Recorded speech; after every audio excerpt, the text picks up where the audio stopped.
All right, guys. So I saw this tweet that was in regards to the general election head to head polls that say Harris plus one, Harris plus two, Harris plus three.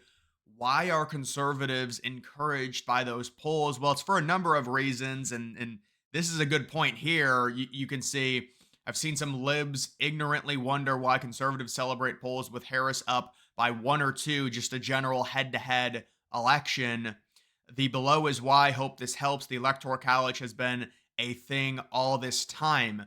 And so, but it's not just because of the Electoral College weight, if you will, which we're going to talk about the actual math behind all of this and why.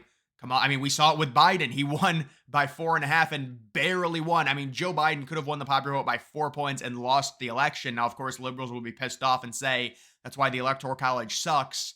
That's another story for another day. We do need the Electoral College. Otherwise, you're going to have states that, let's be honest, have not been very good decision makers in terms of their local state politics, like California and New York. That's why people are fleeing those states. They would have enormous, immense say with their lifestyles over what the country gets in terms of a political leader. It would be, I mean, New York and California, their weight in terms of just a pure popular vote election would be so massive. It would really hurt. And even when you talk about the Electoral College, it's not like North and South Dakota are getting 10 electoral votes or anything like that. They're still getting a very small amount, but there is a reason we have it, obviously. But that's another story for another day. The multiple reasons why, if I see a Kamala Trump head to head poll with Kamala up by two or three, it's encouraging for Trump. Number one, point blank, period, the polls have been ridiculously inaccurate in the past in both of Trump's election cycles, 2016 and 2020.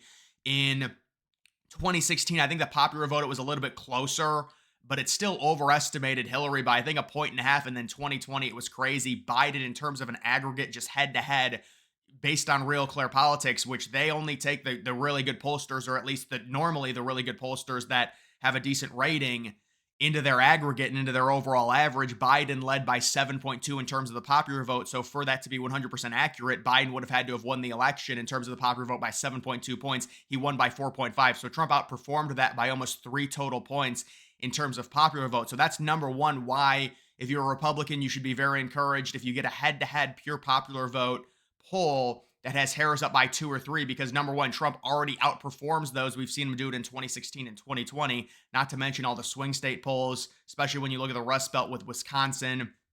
Trump outperforming those polls. He's outperformed so many polls in Florida in both 2016 and 2020. North Carolina is another state Trump polls a lot better in, or excuse me, he does a lot better in than the polls indicate. And then you've also got this math. And so you can see how big is the Electoral College bias. Well, this shows you if Kamala Harris wins, let's just say by half a point or 1 point in terms of the popular vote, just the popular vote, Donald Trump, I think, would probably have a 100% chance to win.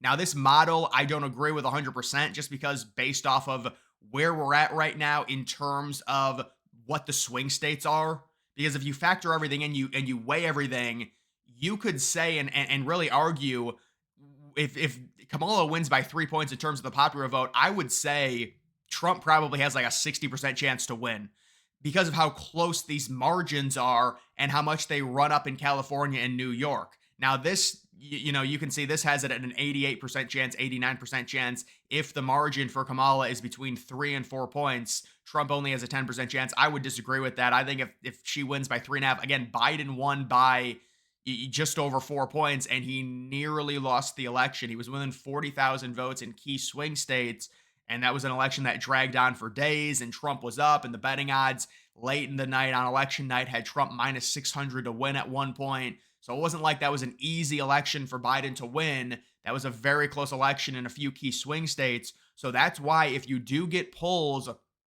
that have Kamala Harris up by two, three, even four, based on how they already underestimate Trump, these are really good numbers. And then obviously, if Trump wins by, half a point to a point, I remember the narrative back in 2016, there were liberals saying, well, Hillary can win the election but lose the popular vote. Just with the election dynamics, that's changed completely. I mean, if Trump wins the popular vote, I'd say he's got a 100% chance to win the election just in general. And then obviously, if he wins by more, it's easier for conservatives, to where Trump can lose the popular vote because of how ridiculous the margins are in New York and California. he can lose the popular vote, I think, by 3 or 4 points and still win. Certainly, if he loses it, like if you get a poll that has Harris up by 1.5 or 2, I think he's probably got like a 75, 80% chance just based off of where we're at right now in terms of the electorate, with all of these states being so ridiculously close. They're going to run up huge numbers in the big population areas like Illinois, California, and what have you. And obviously, if this were to change, if you wanted the rating to change and maybe like the Democrats could win the Electoral College without winning the popular vote, that would mean that Trump would be way more competitive in California. They would not be able to run up big margins. So the margin in California would be a lot smaller, but the Democrats would still take all those electoral votes because they'd win the state. Trump would, squeeze Illinois. Maybe she only wins it by 5 points. He would bring down the margin in New York, and then he would very narrowly lose the all of the big swing states. So then, hypothetically, if Trump was able to bring those margins down, he could win the popular vote and then lose the electoral college. But based on where we're at right now, with the ridiculous margins in the major swings in the major population hubs, especially Illinois, New York. Although New York and Illinois are kind of coming down a little bit. California, it's going to be very hard for Trump to. I think Trump can still win the popular vote, but it's just a dynamic where if the liberals lose the popular vote, it's very basically impossible for them to win the election based on how it is right now. And then you just look at this update, and it's unfortunate because the main forecaster that I liked, they're behind a paywall now. Maybe I should pay for it. It's like I mean, normally those paywalls are like $1 or whatever to go on these sites, but it is like $25 per month. But no, I should pay it. I know, but you can see this is another one. This is just a forecaster. This is a decent one. It's got Trump at a 46% chance. Certainly, I think Trump's got a way higher chance than that. But if you're factoring in all the polls, I can understand having it as like a 50-50 race right now. It's certainly a lot better than 538 and the polls that they take. But you can just see all the important states. Arizona and Nevada, these states are just virtually 50-50 right now. They do give Harris a higher chance in the 3 Rust Belt states. I would disagree with that, especially for Pennsylvania based on recent polling. I think Trump leads in Pennsylvania. I would probably give him like a 60 to 65% chance. I think the betting has Trump as the favorite right now in Pennsylvania. Michigan, I could certainly see Harris as the favorite based off of recent polling. Wisconsin, I would have about 50-50 in terms of that. That's interesting. They have that district in Maine as a Trump lean, considering the recent poll we got out of there. But you can see, obviously, Trump started with a big lead. We had the Harris kind of boogeyman hype, whatever you want to call it. I mean, there's just so much ridiculousness about it. And now she's finally doing an interview with Tim Walz. She can't do a solo interview. She has, and it's on CNN, of course. But either way, you can just look at the update. Maybe Trump gaining a little ground. To me, this is pretty much meaningless. If we went into an election night and the forecaster had Harris at a 54% chance, I think Trump wins 100 times out of 100. It's based off of how Trump has performed in 2016 and 2020 against the polls. Just the net head-to-head polls and also the swing state polls. Trump always overperforms those, as we've seen.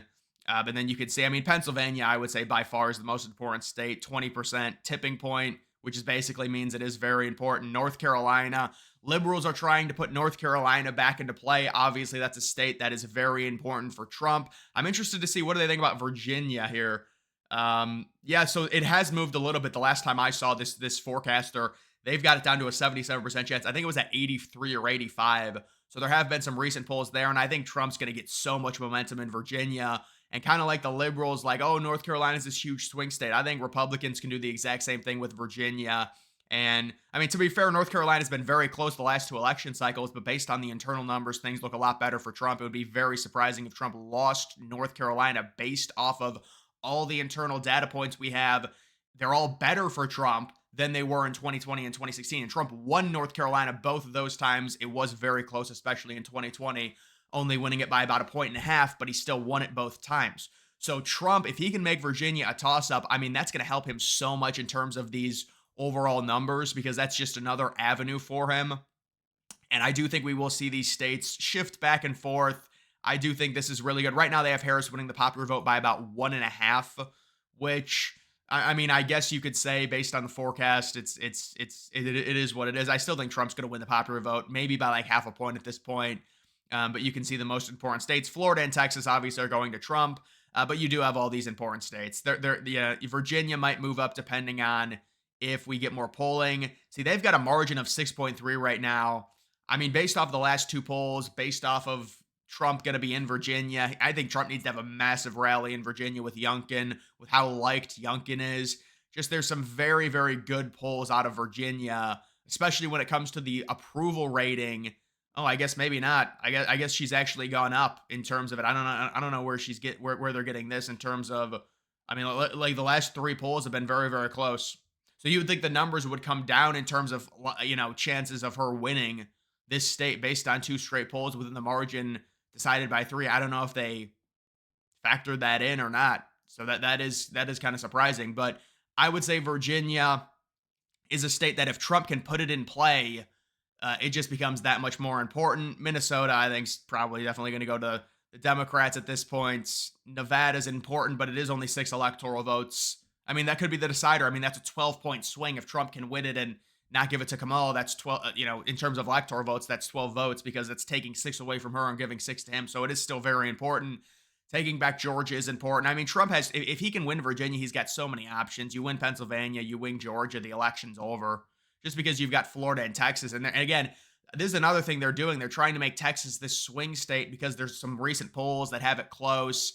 Polling Texas is very hard. I think Trump's going to win Texas by a bigger margin than he did in 2020, 8 or 9 points possibly, which is what the Republicans really need to do based off of the dialogue surrounding Texas in terms of, oh, they think they can make it this swing state and they think it's going to be, a Democrat. Remember, they were saying that in 2016, as long as you need to stretch the lead back out because it has been getting closer. 2012, 2016, 2020, the margin's been getting closer in Texas. You need to stretch that back out, even with all the people moving in from California and these liberal states. It seems like Texas has been able to withstand it, and they're still pretty conservative, you would hope, because that's obviously extremely important. I would say definitely this election cycle, 100% chance Trump's going to win it. There's no doubt about that. But just in general, I do think this is a good kind of map and gauge to where if Harris, in terms of these general polls, is up by 2, 3, 4, even 5 points, it based off of how Trump overperforms the head-to-head general popular vote. We've seen it happen in 2016 and 2020. If you get a poll with Harris up by 2, it's perfect. You're perfectly happy if you are a Trump supporter. Head-to-head matchup with Harris up 2. People don't really understand. Well, why would you be happy if it has her winning?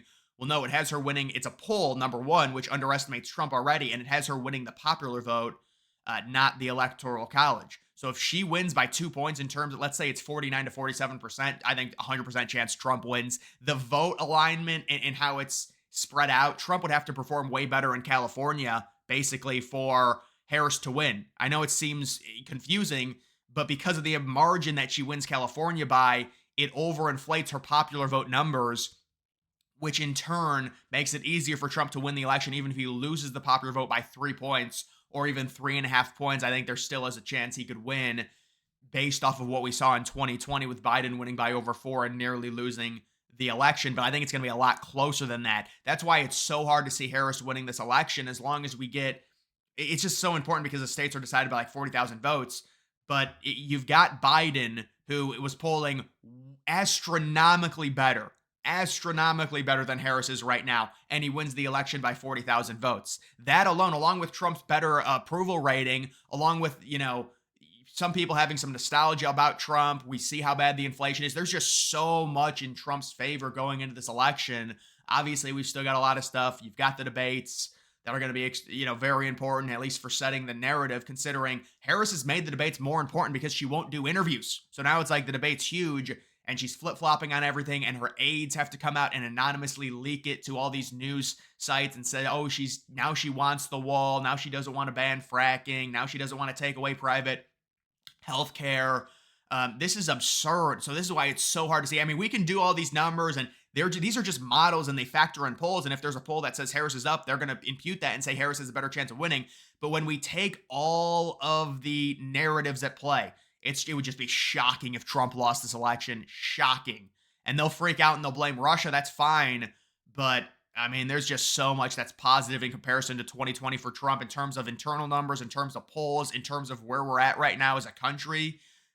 The only thing that's really negative and what happened was Harris's approval rating going up significantly, which I did not expect. Goes to show you, and I mean, they're just the total. I mean, those people, I don't know. I don't understand how. And people may say, well, it's fake, and I agree. I don't think her approval rating is +2 now. But to go from -14 to whatever it is, I mean, it might have went up by 10 points just because of mainstream propaganda. I mean, that's basically it. So that is unfortunate. But even still, if she's at like -4, Trump's at -7, Trump's got a huge advantage. Remember, Trump was like -13 in terms of approval. Biden was +5. He still nearly won the election. So that's an 18-point difference. Now it's like a 3-point difference. Imagine what's going to happen. But either way, guys, that is going to do it for this video. Make sure you follow me on X. Link to that's always in the description.